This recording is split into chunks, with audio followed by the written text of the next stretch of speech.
जनपद युग के बाद आज हम लोग महाकाव्यों के बारे में, महाकाव्य युग के बारे में जानकारी प्राप्त करेंगे। और आज इस वीडियो में सब कुछ इसी पे डिपेंडेंट रहेगा, इसी से रिलेटेड रहेगा।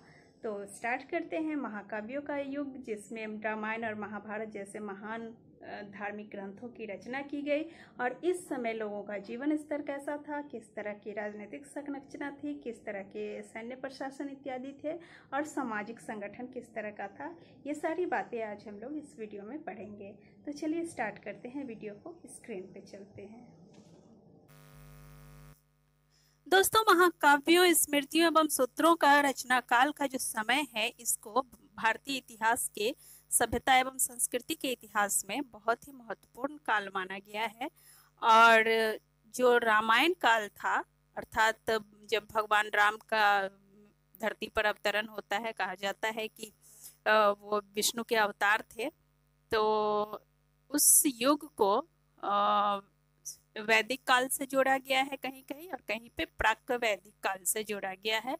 और महाभारत काल को उत्तर वैदिक काल से जोड़ा गया है, क्योंकि हरियुपिया के मतलब कि प्रमाण मिले हैं कुछ स्थानों पर।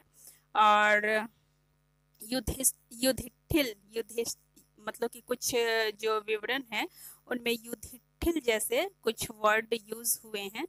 तो इन सब के प्रमाण मिलते हैं। हालांकि इन सब की प्रामाणिकता अभी पूर्ण तरीके से स्पष्ट नहीं हो पाई है, अभी और भी प्रमाण प्राप्त करने शेष हैं।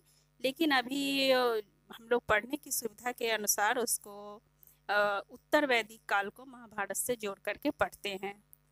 तो चलिए, इस वाद विवाद में हमें नहीं पढ़ना है कि कौन सा काल किस समय से रिलेटेड है और कौन सा महाकाव्य किस समय से रिलेटेड है। इस विवाद में हमें नहीं पढ़ना है।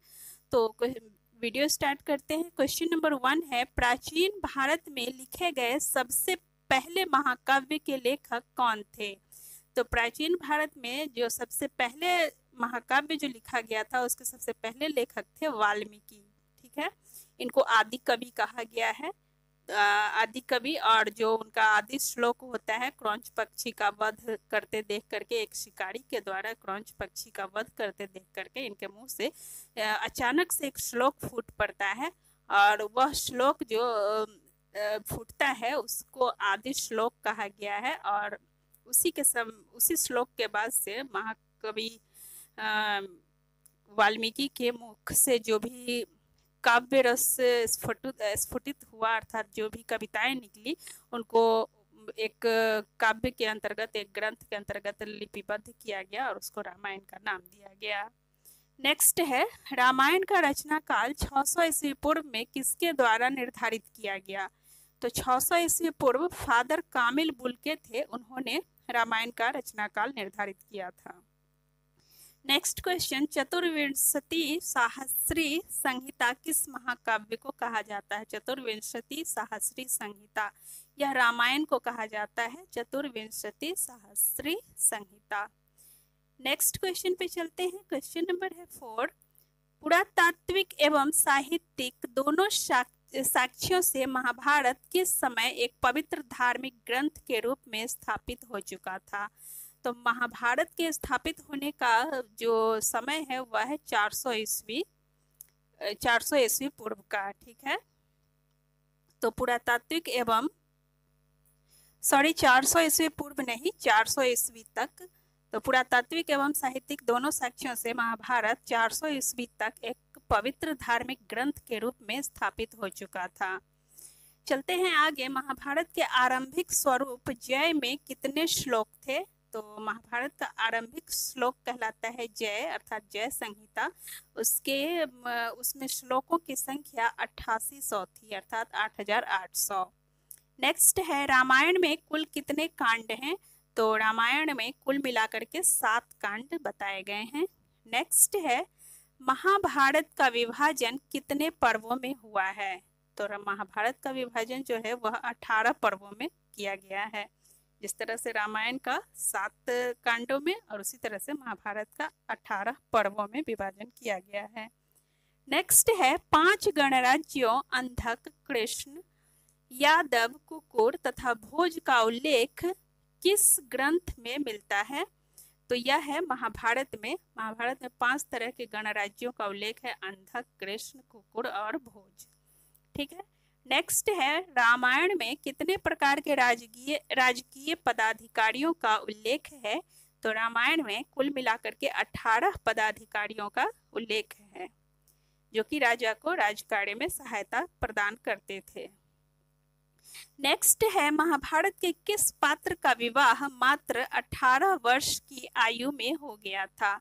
तो महाभारत में अभिमन्यु एक पात्र है, अभिमन्यु जो कि अर्जुन का पुत्र, अर्जुन और सुभद्रा का पुत्र माना जाता है और कृष्ण के ये भांजे थे। तो इनका विवाह 18 वर्ष की आयु में ही हो गया था।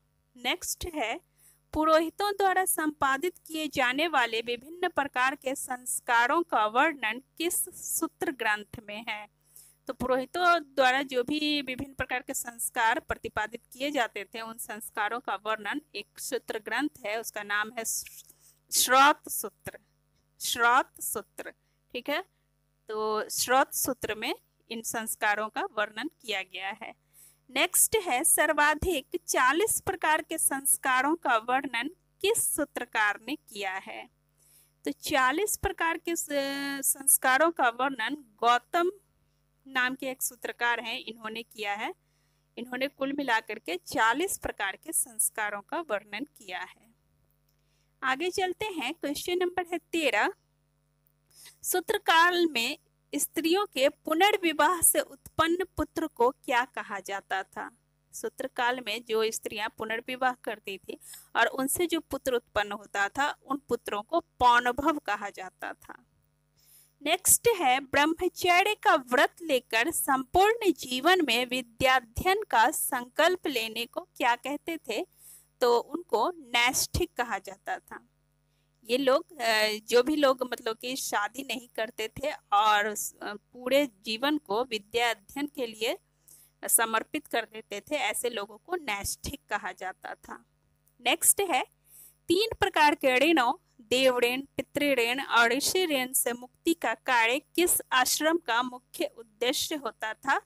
तो गृहस्थाश्रम एक आश्रम था, अर्थात गृहस्थ धर्म के पालन करने वाले लोगों का एक मुख्य उद्देश्य होता था कि वह देव ऋण, पितृऋण और ऋषि ऋण इत्यादि से मुक्ति के लिए कार्य करें। ठीक है। आगे बढ़ेंगे, क्वेश्चन नंबर है 16। पंच महायज्ञ तथा श्रौत यज्ञ किस काल के प्रमुख यज्ञ कर्म थे? तो पंच महायज्ञ, ठीक है, और श्रौत यज्ञ ये जो थे यह सूत्र काल के प्रमुख यज्ञ कर्म थे। आगे है कौन सा एक स्मृति ग्रंथ पद्यबद्ध नहीं है, अर्थात जिसमें पद्य अर्थात कविताएं नहीं है? तो विष्णु स्मृति नाम का एक स्मृति ग्रंथ है, इसमें कविताएं नहीं है, एक भी कविता नहीं है। नेक्स्ट है 15 प्रकार के दासों का उल्लेख किस स्मृति में हुआ है? तो एक स्मृति है नारद स्मृति, इसमें कुल मिलाकर के 15 प्रकार के दासों का उल्लेख किया गया है। आगे है क्वेश्चन नंबर 19। स्त्रियों को अविवाहित अवस्था में पिता, विवाह के बाद पति और वृद्धावस्था में पुत्र के संरक्षण में रहने का निर्देश किस स्मृति में प्रदान किया गया? तो यह एक स्मृति थी मनु स्मृति। तो इसी मनु स्मृति में स्त्रियों को यदि अविवाहित है तो उसमें पिता के संरक्षण में, विवाह के बाद पति के संरक्षण में और वृद्धावस्था में पुत्र के संरक्षण में रहने का निर्देश दिया गया था। नेक्स्ट है स्मृति काल में वाणिज्य मार्गों पर स्थित शुल्क चौकियों की निगरानी का दायित्व किस पर होता था? तो वाणिज्य मार्गों पर जो शुल्क चौकियां स्थापित होती थी उन चौकियों की देखरेख करने का दायित्व होता था एक अधिकारी पर, उसका नाम था शुल्क शालिक। शुल्क शालिक इन्हीं अधिकारियों पर शुल्क चौकियों की निगरानी का दायित्व होता था स्मृति काल में। ठीक है, तो वीडियो को यहीं पे समाप्त करते हैं। नेक्स्ट वीडियो में फिर आपसे मुलाकात होगी कुछ नए प्रश्नों के साथ। दोस्तों वीडियो कैसी लगी इस पर अपने राय जरूर दीजिएगा और साथ ही चैनल को सब्सक्राइब करके मुझे मोटिवेट भी जरूर कीजिएगा और अपने दोस्तों के साथ इस वीडियो को शेयर जरूर कीजिएगा। Thank you.